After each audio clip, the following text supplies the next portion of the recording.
ଆମେ ଆଜି ଯିବା ଓଡ଼ିଶାର ଏକ ଏଭଳି ଶୈବପୀଠ ଯାହାକି କେନ୍ଦୁଝର ଜିଲ୍ଲାର ଆନନ୍ଦପୁର ବ୍ଲକ ଅନ୍ତର୍ଗତ କାଠକଟା ପଞ୍ଚାୟତରେ ଅବସ୍ଥିତ। ଏ ପ୍ରସିଦ୍ଧ ଶୈବପୀଠ ଚକ୍ରତୀର୍ଥ ନାମରେ ପରିଚିତ।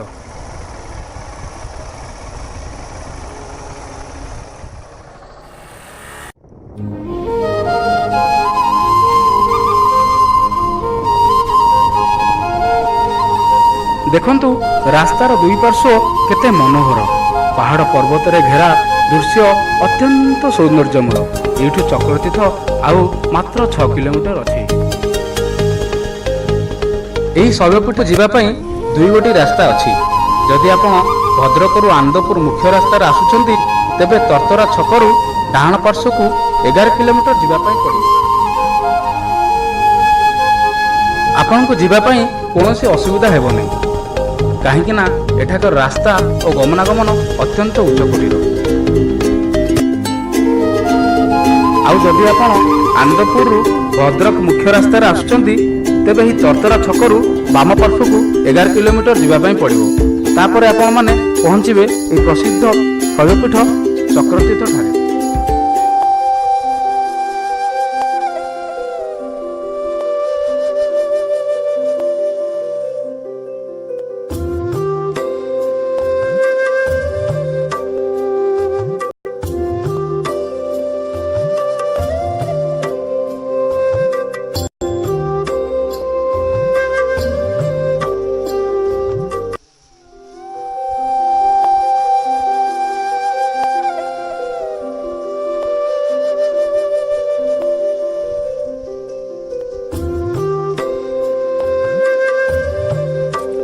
ଶ୍ରାବଣ ମାସରେ କାଉଡ଼ିଆଙ୍କ ଭିଡ଼ କହିଲେ ନ ସରେ। ଏଠି ରଙ୍ଗ ବେରଙ୍ଗର ପକ୍ଷୀ, ଗଛଲତା, ତା ସହିତ ପାହାଡ଼ର ମନଲୋଭା ଦୃଶ୍ୟ ସମସ୍ତଙ୍କୁ ବେଶ ମନମୁଗ୍ଧ କରେ।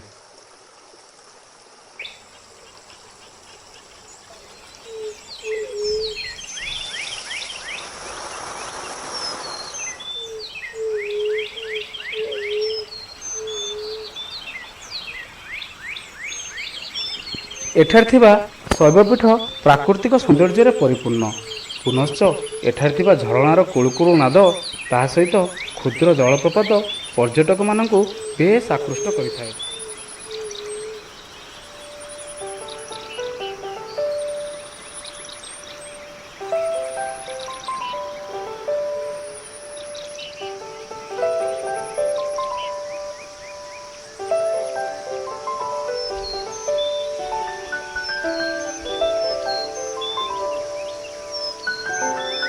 କଥାରେ ଅଛି, ଝରଣାର ସଫା ଜଳ ନଈ ପାଣି ଗୋଳିଆ। ଏଠି ତାହା ନ ଦେଖିଲେ ଆପଣ କେବେ ବି ବିଶ୍ୱାସ କରିପାରିବେ ନାହିଁ।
ଆପଣମାନେ ବି ଏଠାକୁ ଆସନ୍ତୁ ଏବଂ ପ୍ରକୃତିର ଏହି ସୌନ୍ଦର୍ଯ୍ୟକୁ ଭରପୁର ଉପଭୋଗ କରନ୍ତୁ।